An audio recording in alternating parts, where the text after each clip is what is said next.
Hi, I'm Norm Abram. Welcome to the new Yankee Workshop. Last season we built a glorious dining room table, and we promised that someday we would build the chairs that go with it. Now, chairs are not easy to build, but we think we found just the right model during a visit to historic Deerfield, Massachusetts. We'll go there next and then come back here and build our own side chair right here in the new Yankee Workshop.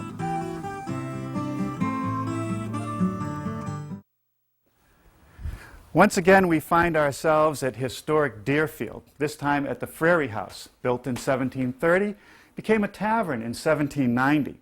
It would be a place where you would stop after a hard day on the road, have a drink, a meal, and maybe even take a room upstairs for the night. It was a way station between Albany and Boston. Of course, there's a lot of social activity at a tavern, maybe a few games of cards going on.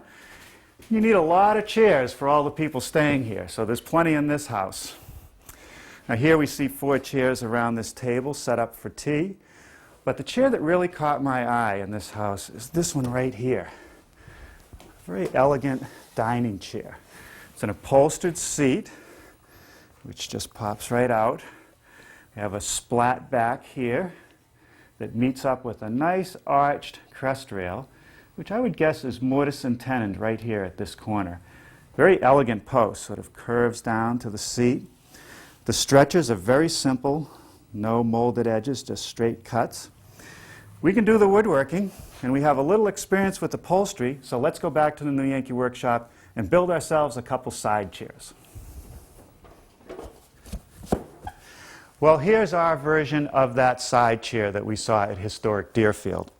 And my recollection of that day was that we were in a very special place.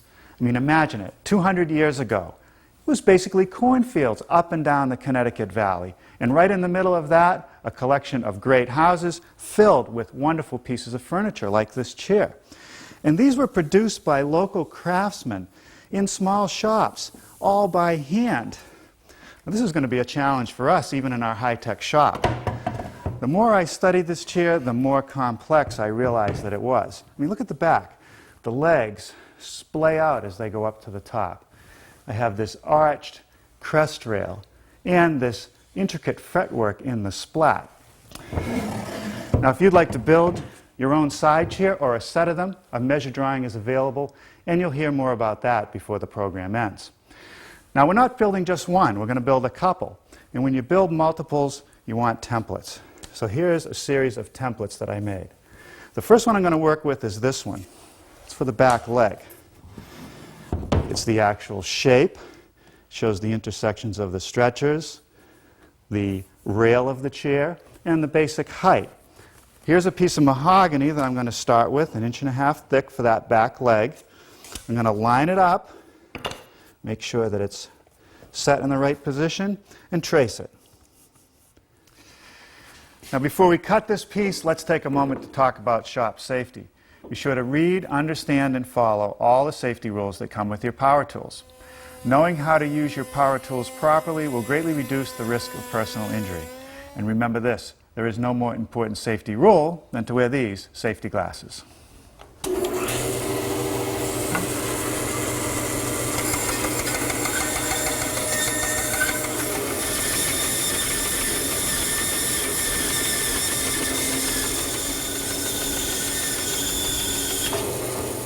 The cut left by the bandsaw is a bit rough, and I want to smooth that up. If I didn't have this, I'd use an ordinary belt sander. For this inside curved surface, I'll finish it off at the oscillating spindle sander. Take a look at this intersection right here where the rail meets the leg. It's connected with a mortise and tenon joint. I'm going to make the mortise in the leg first, so I've set up my stationary mortiser with a 5/16 inch bit. Now I've switched bits, and I'm going to make a slightly smaller mortise for this back stretcher.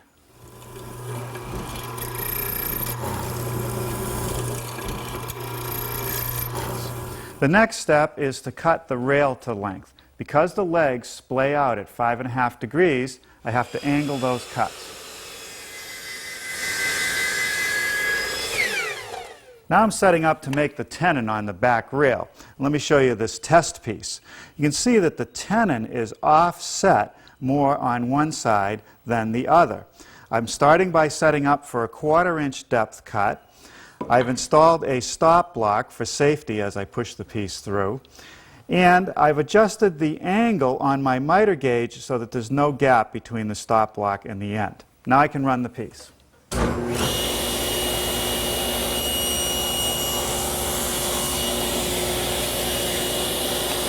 Now, because I'm on the opposite end, I have to readjust my miter gauge to make the cut. Now I'm raising my blade to 11/16 of an inch, and I'll make the corresponding cuts on the other side of the rail. Now I'm getting ready for the cheek cuts, and I'll need 2 setups for that.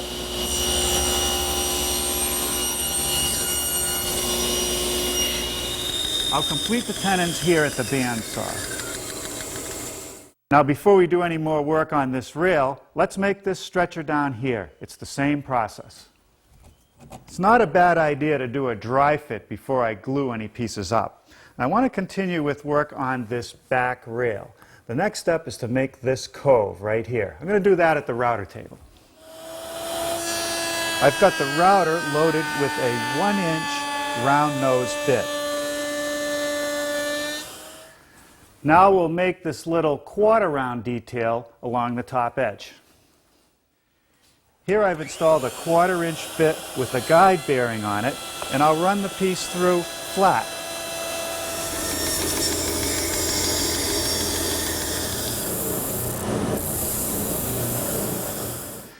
If I set a square up here, you can see that the splat angles back. It's about 7 degrees. That means I'm going to have to make the mortise in this back rail at 7 degrees. That's accomplished by making a wedge that's cut at 7 degrees that goes against the fence and one on the bottom. When I set the piece in, I'm going to use this mortising chisel with 2 passes to get the width that I want.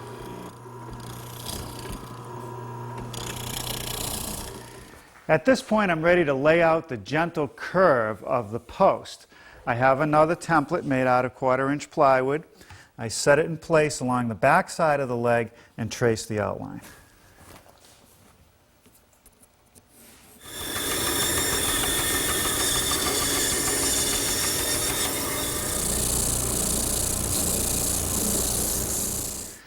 Let's take another look at our prototype. From this point forward, these rails that meet the legs, as well as the stretchers, are joined with dowels. Now, you're probably asking why I'm not using mortise and tenon construction, and that's because of all these angles, that joinery would get very complex. Dowels make it a lot easier. This intersection is the first one I want to work on. It's joined with 2 7/16 inch diameter dowels. But it's a little bit tricky to drill the holes because the back of that leg is curved. So when I put it on my drill press, I want to make sure that that hole is perpendicular to this flat surface where it meets the rail. So I have to install a shim and move it until the bit is absolutely perpendicular. Then I can drill the hole. I'll have to adjust for each hole.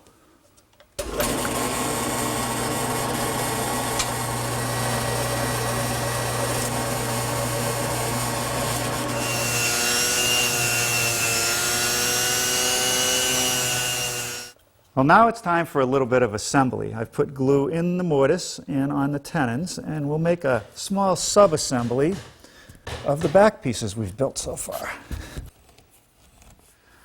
While that assembly sets in the clamps for a while, let's start working on these front legs. They're straight down this corner.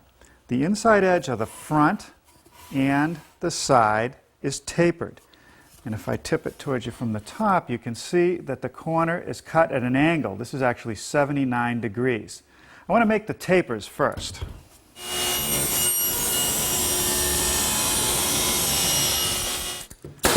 Now here I've taken the leg and tacked on a little piece of plywood that's the same size as the top of the leg. I've tipped the blade to 11 degrees. This will allow me to push the piece through with this edge parallel to the fence so I get a nice bevel along the entire length.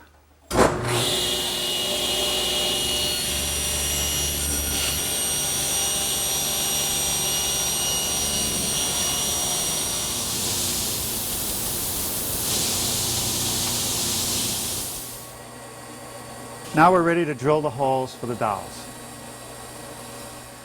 Now you'll notice that I've tipped the table on the drill press 11 degrees, and that's to compensate for the bevel on the leg. Now I can position the leg to drill the holes on the other side.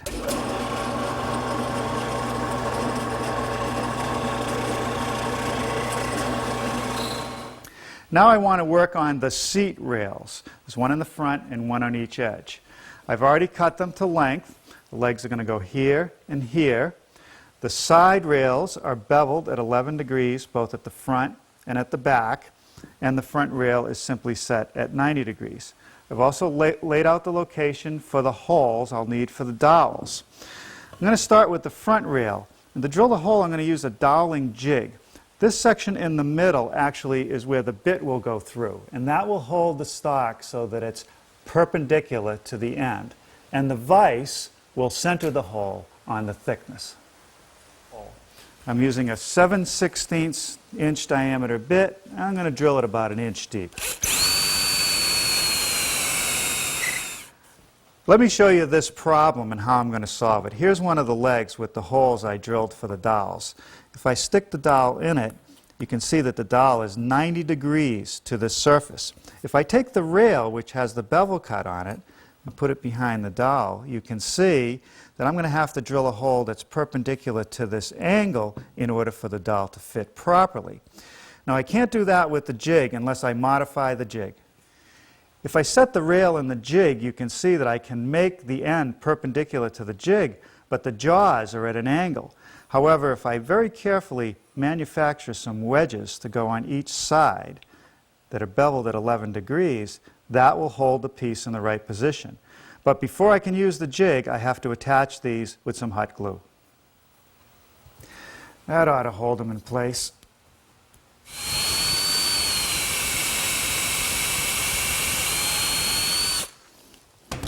Okay, now I'll stick a dowel in it, and you'll see that it's now 90 degrees to this cut. About 6 more holes to drill, and then I think I'll call it a day. Well, good morning. Last night I did complete drilling those holes in the rails, and I actually took the time to glue in some dowels. Now I've dry fitted the piece together. No glue where the dowels meet the legs yet. And I've started working on the stretcher system. There's a stretcher on each side and one in the middle. The front of the side stretcher is flush with the leg, and the back one just sets in a hair. Now over here I'll show you how I set up for it. I put a 4-inch block at each leg. That's the height I want the stretcher off the floor. And here's one that I fitted for this side. That fits nicely there, and it's just right in the back. Now we'll set up for the other one. Move our blocks to the other side. Take a piece that's longer than what I need, and I want to put some witness marks on it. Otherwise, when I get to the miter box, I can get very confused because there's a lot of angles here. At the front, I have an angle 14 degrees in that direction and 2 degrees to meet the taper of the leg. At the back leg, I have the same 14 degrees, but now it's 8 degrees. I'll cut the piece a little bit longer. I won't get it right the first time.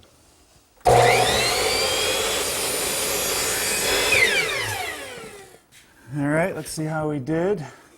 I would say the 14 degree looks good, but I'm open a bit at the bottom here, so I'm going to change that 8 to 9.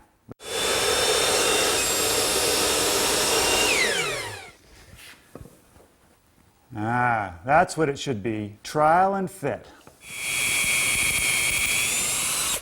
Now that the side stretchers are cut to length, I'm installing some dowels. Here's one stretcher that's complete with the holes drilled and the dowels glued in place. The key is that I want the dowels to be perpendicular in both directions to the cut, just as I did with the rails. So I'm using the same jig, except I've put different wedges because now we have 14 degrees rather than 11, and I've switched to a smaller dowel. This time we're using a 3/8 inch dowel. To drill the corresponding holes in the legs, I'm using a homemade jig.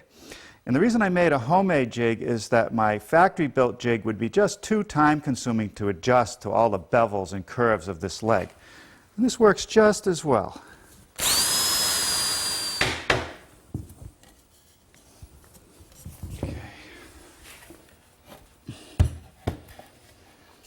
For this cross stretcher, I'll just locate it over my marks, then set the length, and this will just be a 14-degree cut, straight, no compound. Now this is the setup for drilling the holes in those side stretchers to receive the cross stretcher.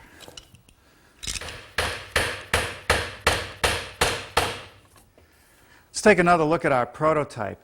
You'll note that there's a rabbet in the rails to support the seat. We'll make that next.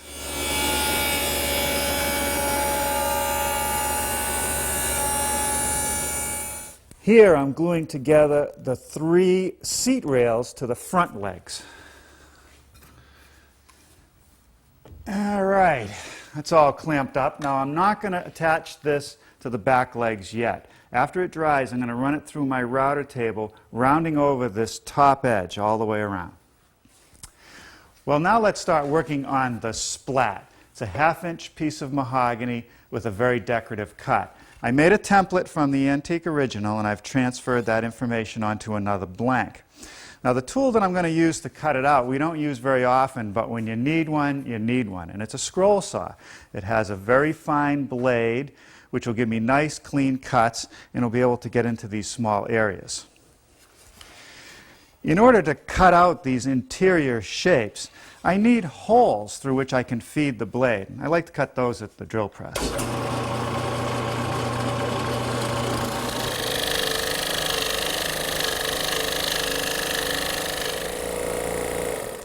Okay, let me show you how I'm going to deal with one of these inside cuts. First, I'm going to release the blade tension. Then I'm going to get the hole down out of the way. Now I can free the blade up from the top of the scroll saw. And then I feed it through one of those holes I drilled earlier. Attach it back, secure it, bring my hole down, back around, and tension the blade. And we should be ready to go.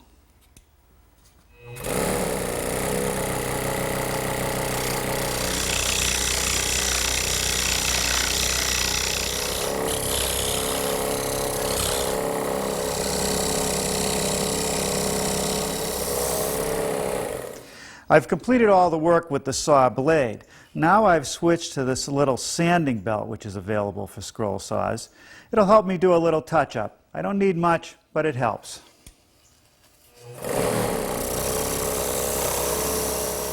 Let's turn our attention back to the front leg assembly with these side supports. I want to round over this edge all the way around, including the legs. So I've installed a 3/4 inch radius bit in my router table, but I've only exposed a small portion of it. Now I need to continue the rabbet in the rails through the corner of the leg.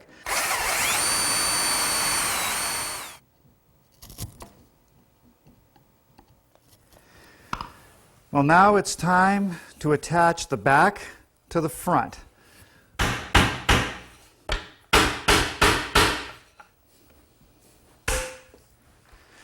Now for the crest rail. I've got a piece of 7/8 inch stock, and I've laid out the pattern. I'm going to cut the inside curve first.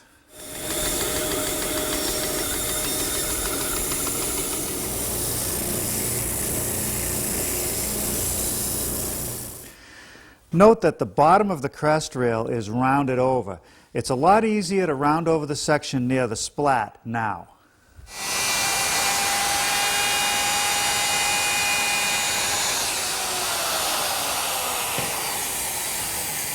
That's the first of 2 passes to make a slot for the splat.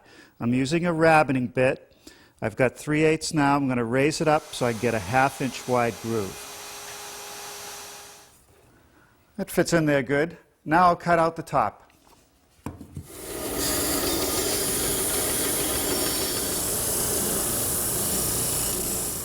At this point, I'm ready to make a mark to cut off the top of the post.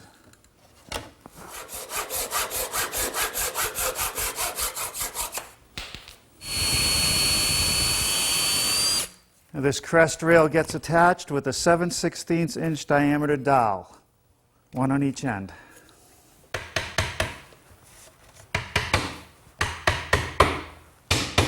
All right, that fits good. Now I can finish rounding over the back. Now one final detail is to take my 3/8 inch radius bit and round over the outer corner of the post, then down this inside corner and meet where we left off earlier.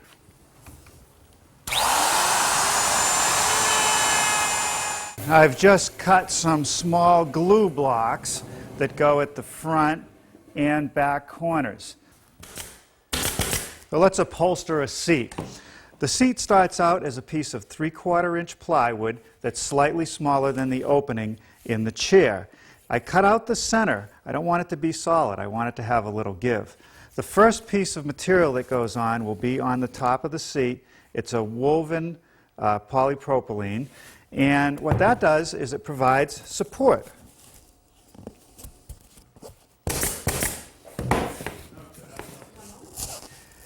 Next, we'll cut a piece of upholsterer's foam that's 1.5 inches thick. Now I'm just taking the foam and rolling the edge over and stapling it. Now a layer of cotton batting, and I'll just tear it off so that it's even with the foam.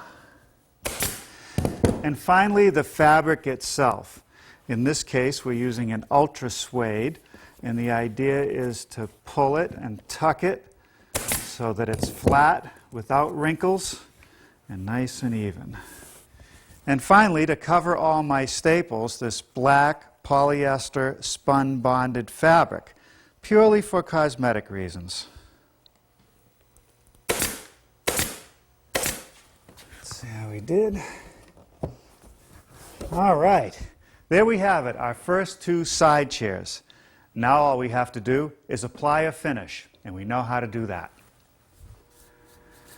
Well, after a little sanding, our chair is ready for the first step of the finish, and that is to apply this oil-based red mahogany stain. Put a nice even coat on, let it set for a bit, and then wipe off the excess. I'll let it dry overnight and then apply a coat of shellac, which will be a sealer. After the shellac dried, I hit it with some 3/0 steel wool to smooth it out. And now I'm on the next step, which is to apply a brown mahogany gel stain. That'll take a little bit of the red out of the piece, make it look a little bit richer. And I just put on a thin coat with a foam brush, let it set for a few minutes, and then after it's set, just wipe off the excess with a clean rag. Just blend it in so that it's nice and even.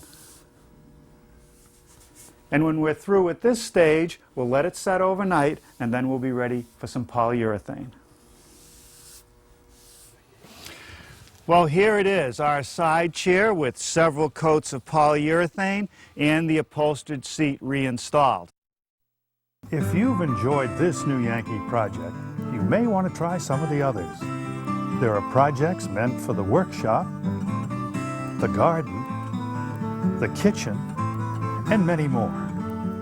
So whether you're a fan of shaker style, or colonial, arts and crafts, or Chippendale, there may be a Norm project you'd like to build.